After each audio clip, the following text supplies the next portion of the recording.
తదుపరి ధనుస్సు రాశి.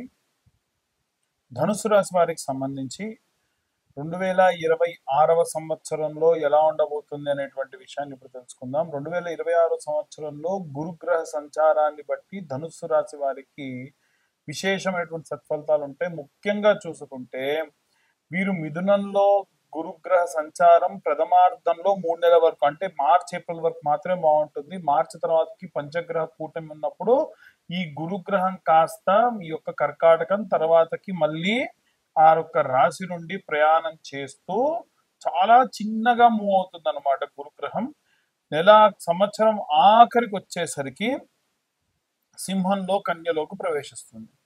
అయితే ఎప్పుడైతే సప్తమ స్థానంలో ఈ యొక్క గురుగ్రహ సంచారం జరుగుతుందో అప్పటి వరకు బాగుంటుంది. ఎప్పుడైతే సప్తమ స్థానం నుండి అష్టమ, నవమ, దశమ స్థానంలోకి వచ్చేస్తుందో, అంటే కన్యలోకి వచ్చేంత వరకు కూడా మళ్ళీ గురుగ్రహానికి సంబంధించినటువంటి హంసమహాయోగం గాని, గజ కేసరి యోగం గాని వీరికి లాభించదు. అవి యోగాలున్నా లాభించేది మొదటి 3 నెలలు, మళ్ళీ తర్వాత 2027లో మార్చి సమయం వరకు ఆగాల్సిందే. సో ఓవరాల్ గా ఈ యొక్క గురువును బట్టి, ఇదే కాకుండా కుజుడు గనక ఈ యొక్క ధనుస్సులో సంచారం చేస్తూ మళ్ళీ ధనుస్సు నుండి మకర కుంభ మీనంలోకి సంచారం చేస్తున్నప్పుడు, ధనుస్సు నుండి ఎప్పుడైతే కుజగ్రహము ఈ ద్వితీయార్థంలో 4వ స్థానానికి సంచారం చేస్తూ ఉంటుందో, అంటే ధనుస్సు, మకర, కుంభ, మీనంలోకి ఎప్పుడైతే కుజగ్రహ సంచారం జరిగి శనితో కలిసి ఉంటుందో అప్పుడు 2 యోగములు లాభిస్తాయి. ఒకటి శశమహాయోగం, ఒకటి రుచక యోగం. దీని వలన ఏంటంటే వీరికి భూ సంబంధితమైనటువంటి లావాదేవీలన్నీ కూడా అద్భుతంగా ఉంటాయి. అలాగే భూమి కొనడం అమ్మడం కూడా వీరికి లాభిస్తుంది. ఓవరాల్ గా చూసుకుంటే ఈ యొక్క రాశిలో ఉన్నటువంటి వారికి వైవాహిక జీవితానికి సంబంధించి బాగుంటుంది. వివాహం కాని వారికి వివాహం అవుతుంది. సంతానం కాని వారికి సంతానం అవుతుంది. గత సంవత్సరంలో ప్రథమార్థంలో గాని, ద్వితీయార్థ ప్రారంభంలో గాని డైవర్స్ అయిన వాళ్ళకి మళ్ళీ పునర్వివాహం జరుగుతుంది. సంతానం కోసం ప్రయత్నించేటువంటి వారికి శ్రావణ మాస సమయంలో సంతానానికి సంబంధించిన ఏదైనా వ్రతం ఆచరించినా, ఏదైనా యాగం చేసినా అది సత్ఫలితాన్ని ఇస్తుంది. దానివల్ల వీరికి సంతానం కూడా అవుతుంది. ముఖ్యంగా సంతాన పాశుపత లాంటి హోమములు కానీ, లేదా కొన్ని రకాలైనటువంటి 7 వారాల వ్రతములు ఇలాంటివి చేసినా సరే వీరికి ఖచ్చితంగా యోగిస్తుంది. ఇవన్నీ కూడా గోచార రీత్యా చెప్తున్నటువంటి విషయములు మాత్రమే. మీ పేరు, date of birth, time, place కింద ఉన్న నెంబర్కి వాట్సాప్ చేయండి. డీటెయిల్డ్ గా జాతకం గురించి, మీ యొక్క జాతకంలో 16 భావచక్రములు, దశాంతర దశలు, మొత్తం ఉన్నటువంటి యోగములు, అలాగే మీ యొక్క వైవాహిక వృత్తిపరమైనటువంటి జీవన విధానాన్ని గురించి డీటెయిల్డ్ గా 60-70 పేజీల్లో ఇవ్వడం, మీతో క్లియర్ గా ఒక 15-20 నిమిషాల పాటు మాట్లాడడం కూడా జరుగుతుంది. దానికి కాను 2025 రూపాయలు ఛార్జ్ చేయడం జరుగుతుంది. ఇక అందరూ కూడా ఏ రెమెడీస్ తీసుకోవాలి, ఏ మంత్రం చదవాలనేటువంటి విషయాన్ని ఇప్పుడు మనం తెలుసుకుందాం. ఇప్పటి వరకు మనము ఈ రాశి వారికి సంబంధించి గోచార రీత్యా 2026 సంవత్సరం ఎలా ఉంటుంది అనేటువంటి విషయాన్ని చెప్పుకున్నాం. ఇప్పుడు ఇంకా విశేషంగా ఈ సంవత్సరం జరిగేటువంటి కొన్ని సంఘటనల గురించి తెలుసుకుందాం. ఏమిటంటే, పంచభూతాలను మనం ఎంత కాపాడితే అవి మనల్ని అంత కాపాడతాయి. మనం ఇవాళ రేపు ఏం చేస్తున్నాం అంటే భూమిని కలుషితం చేస్తున్నాం.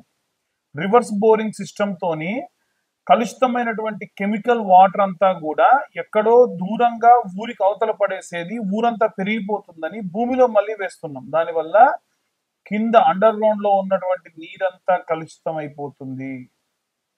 ఇలాంటి వాటిని ఎట్టి పరిస్థితుల్లో అరికట్టాలి.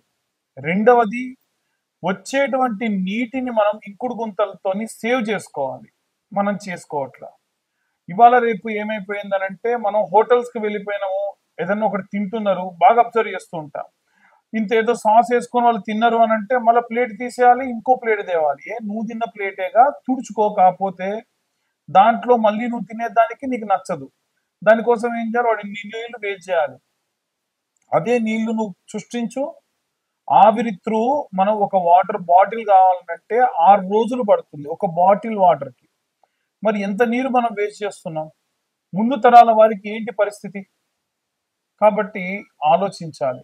అగ్నితో కూడా చాలా మంది విపరీతమైనటువంటి చేష్టలు. ఆ బండి మీద పోతూ పోతూ స్టాండ్ కిందికి వేస్తే నిప్పు రవ్వలు వస్తాయంట.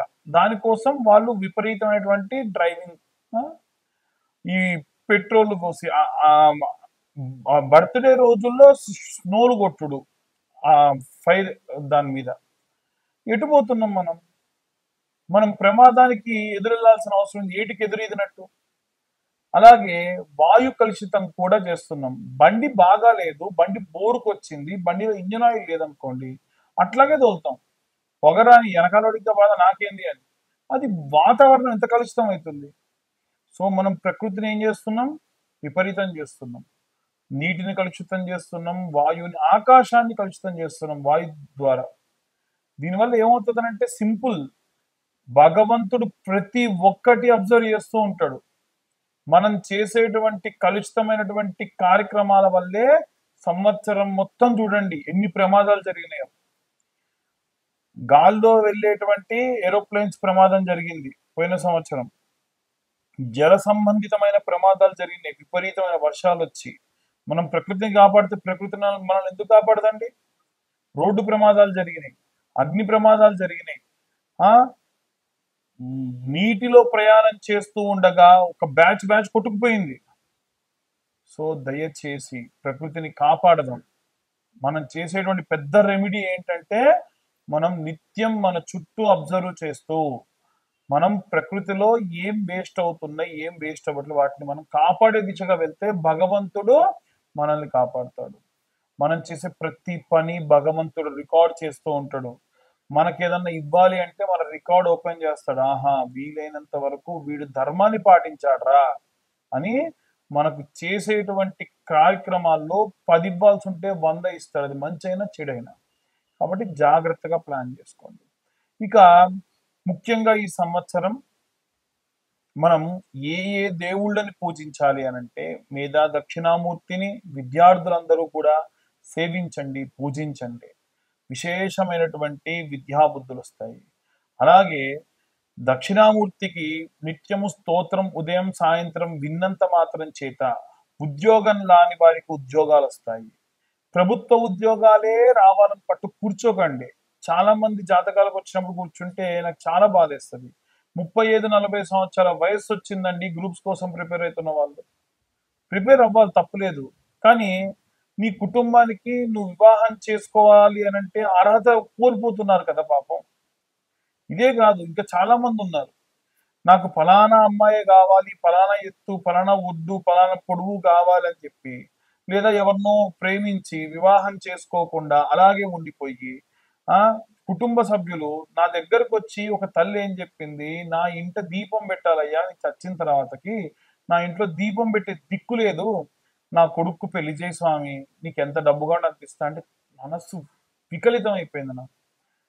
అంటే ఎంత దారుణమైన పరిస్థితికి పిల్లలు తల్లిదండ్రులను తీసుకెళ్తున్నారంటే, వాడు ఏమీ చేయగల, ఏ చెడ్డ అలవాట్లు ఉంటే పరిస్థితి లేదు.